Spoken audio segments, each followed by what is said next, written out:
What's up, Envoys? Welcome back to the channel. This is take 2 of this video, seeing as the audio got all jumbled up and messed up with our first attempt on Friday. But we're going to do a little recap of Soulframe Devstream 13, announcing Preludes 14. I believe a Duello? Preludes 14? I don't know. I already forgot the name of it. That's besides the point. Super fucking cool stuff is coming. And before we get into it, I just want to say one, thank you for watching. Number two, make sure you go on over to Twitch. We've been streaming a ton of Marathon, which I've been having a lot of fun with since its launch. Might have some Soulframe codes for peeps who are new. Make sure you check it out. Hop over there. Link will be in the description, of course. Let's get into it. So we, of course, have our new pact, the Duello, which is very fencing themed. And you will be acquiring it from a shipwreck where you fight, I believe, your ancestor, Maestra, something. Super cool. They teased this pact in the last dev stream, and everything about it is insane to me. They did a little showcase in the dev stream of how the music was made, showing the guitars that were used. They played the track that is tied to this fable, and it's beautiful music. It's incredible. It speaks to me as a musician. I love playing guitar, blah blah blah, whatever. The pact looks insane. The pact looks beyond insane. You're going to be able to just straight up shoot a flintlock pistol. It's very pirate themed, very dueling themed, very fencing themed. The abilities look cool. Our flintlock pistol, a buff to virtue with your spirit ability, and the shadow clone ability that's going to, for a period of time, increase your damage a ton. I'm very excited for this. Always excited for the new packs in Soulframe. The builds, the things you can do with them are so cool. They have so much little detail and nuance and things that are incredible, and I'm beyond excited as always. Now, Mirafir, the Siege of Mirafir has begun finally.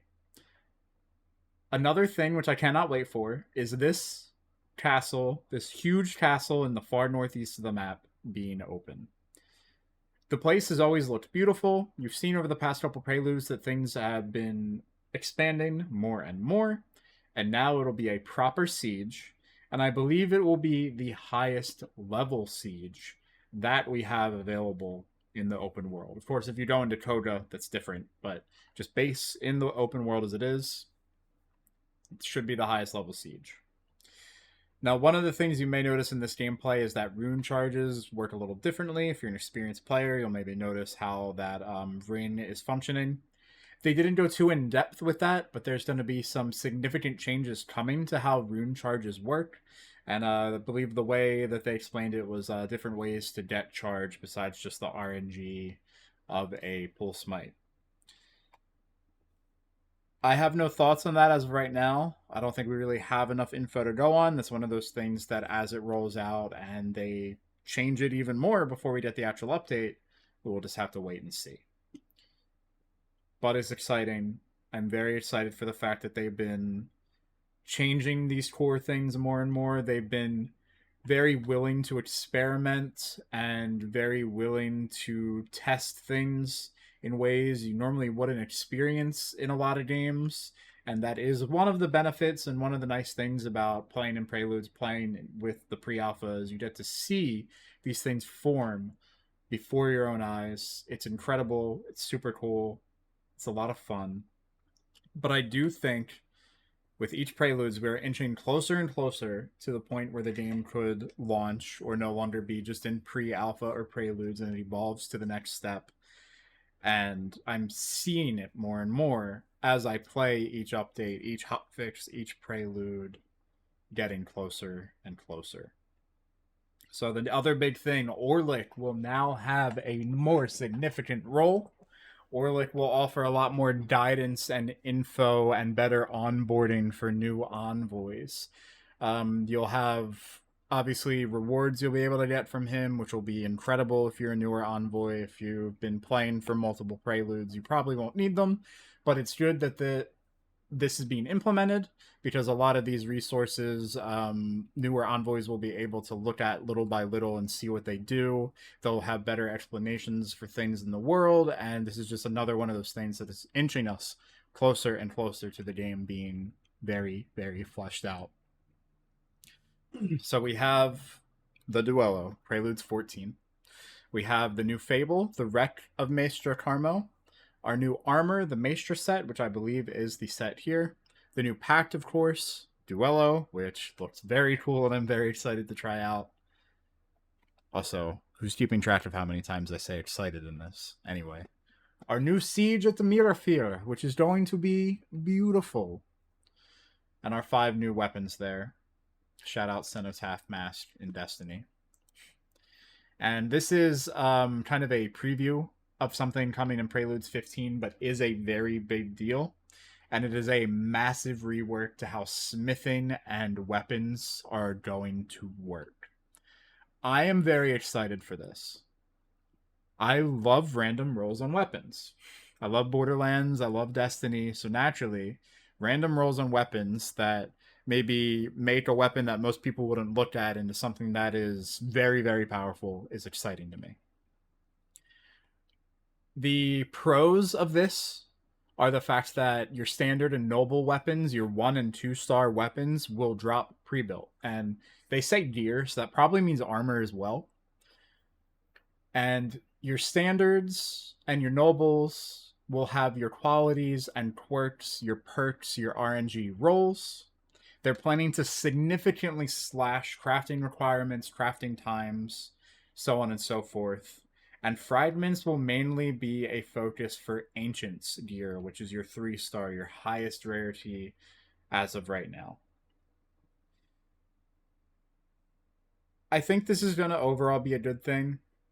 When big changes come to games that people have put many hours in, people have been maybe around for 10 plus preludes.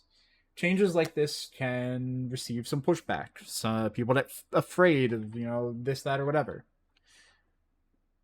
In Soulframe, being in pre-alpha, I have found that it's best to just look at these types of changes as nothing but positive and just being excited to try them out and then be ready to give feedback of how it could be improved or things that are really like, hey, like this isn't working right. How can we fix it? I'm more excited for Preludes 15 a little bit than I am for 14. 14 is going to be really cool with the Maestra, with the Duello Pact. It's going to be a lot of fun. And there's one more big thing coming with it that is going to make it really enjoyable. But this right here, this whole smithing weapons gear thing, it is a big deal. It's a very big deal, and it's making me wonder if maybe like armor will have some sort of random thing now. Just considering they say gear, they don't say weapons, so it's interesting for sure. It's interesting for sure. Maybe we'll have to do a standalone video talking about just this, going in depth about concerns, talking about the way things will be different, maybe even talking about some perks or quirks and qualities I'd want to see myself. That's maybe something we'll have to do. But regardless, it's a good thing. I will always beat the dead horse and sound like a broken record about the fact that all of these things DE do, experimenting so deeply and experimenting so drastically at times with the game, are nothing but a good thing. Nothing but a good thing. And lastly, second to last, we have something that's going to be even more exciting to a lot of you last. But these fallen towers by the Mendicant King on these very mendicant parts of the map that have been there taunting us are now going to be a new dungeon tile set. So this is going to be cool. We're getting a new enemy type, a new Agari type as well with this. It's going to be a lot of fun to explore. It'll be a hell of a lot of fun to see what sort of maybe unique weapons or gear we get from it later down the line. But This is cool. And I'm not going to show too much more. And I try not to go into too much detail with certain things like the packed abilities, because to me, those are the spoilers of the game, at least right now with Preludes. And seeing this stuff for yourself and experiencing a lot of the game for yourself throughout Preludes, to me, is an unmatched experience. And when there will be times where you need guidance, there are in-game chats for that. There are forums for that. There's the wiki, which will probably be linked in this video, avocot.org. But to me, just exploring the world and seeing these things, literally seeing these things yourself for the first time, using a packed ability, an arcanic for the first time, is the experience of the game. It's like playing that crazy mission for the first time. And I mean, there are crazy missions that you get to experience for the first time, which is great. And of course, the very last thing, we received a War Song teaser of what will be coming in TennoCon, where the main focus of this teaser is none other than, wait for it, mounts, and specifically the Wolf / Orangol mount. It's been one of the most asked questions among the community, among newer players. Oh, when mounts? When mounts? I want mounts. You don't need a mount. Go walk across the map. It doesn't take that long. Log on every day and get your Webbit seeds if you're not playing as much. I don't know what to tell you, but it's obviously going to be really cool to have them.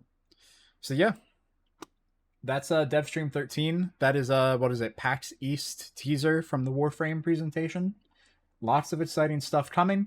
I believe it was by the end of April we can expect Preludes 14. That's the estimated arrival for it. Yeah. Check it out. Remember to go over to Twitch, see if we're playing Marathon or doing whatever. Thanks for watching, Envoys.